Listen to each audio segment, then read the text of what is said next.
Sir మీరు ఎస్ఐగా select అయిన తర్వాత గ్రూప్ 2 కానివ్వండి, గ్రూప్ 1 కానివ్వండి, లేకుంటే సివిల్స్ ఇలాంటి పోటీ పరీక్షలకు ఏమైనా మళ్ళీ ప్రిపేర్ అయ్యారా సార్ మీరు? ప్రిపేర్ అయినాను కానీ సార్ ఇప్పుడు ఈ ఉన్నటువంటి బిజీలో అది సాధ్యం కాలేకపోయింది సార్. ఓకే. సో సార్ చాలామంది స్టూడెంట్స్ అడిగేటువంటి ఒక కామన్ డౌట్ సార్, మనకు సాక్షి ఎడ్యుకేషన్‌కి వచ్చేటువంటి కొన్ని కాల్స్ ద్వారా స్టూడెంట్స్ ఎక్కువ అడుగుతా ఉంటారు సార్. ఆ డౌట్ ఏంటంటే డిపార్ట్మెంట్‌లో సెలెక్ట్ అయిన తర్వాత స్టూడెంట్స్‌కి అంటే ఇప్పుడు ఎంప్లాయ్‌కి ఫ్రీడమ్ అంటే చదువుకోవడానికి ఎక్స్ట్రా ఏమైనా టైమ్స్ ఎప్పుడైనా దొరుకుతుందా? అంటే ఫర్దర్ ఏదైనా హైయర్ ఎడ్యుకేషన్ కోసం కానివ్వండి, లేకపోతే హైయర్ పోస్టుల కోసం కానివ్వండి.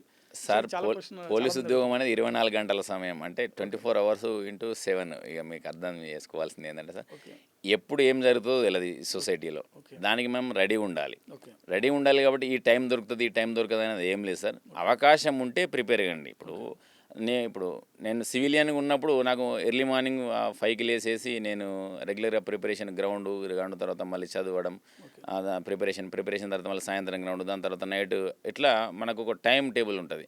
కానీ ఒకసారి ఉద్యోగం సెలెక్ట్ అయిన తర్వాత ఉద్యోగమే జీవితం కాబట్టి నీ టైం టేబుల్ మారిపోతుంది. ఎప్పుడు నీ టైం ఇంటర్వెల్స్ అనేవి మారుతాయి. ఉద్యోగానికి అనుగుణంగా నువ్వు షిఫ్ట్కి అనుగుణంగా నువ్వు ప్రిపేర్ అవుతుంటావు.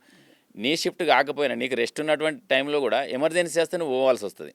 కాబట్టి నీ ఎంబడ సిలబస్ని పెట్టుకొని, నీ ఎంబడ బుక్ పెట్టుకొని, లేదా నీ ఎంబడ ఇప్పుడు యూట్యూబ్లో అక్కడ చాలా సిలబస్ అవైలబిలిటీ ఉంది, ఆన్లైన్లో కూడా.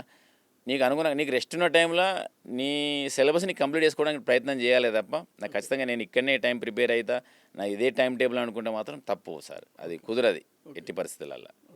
Sir day duties, night duties ఇట్లా షిఫ్ట్ వారికి డ్యూటీస్ ఉంటాయి సార్? 100% ఉంటాయి సార్. షిఫ్ట్ వారీగా ఉంటాయి. నీ షిఫ్ట్ కాకపోయినా పిలిస్తే పోవాల్సిందే. ఓకే.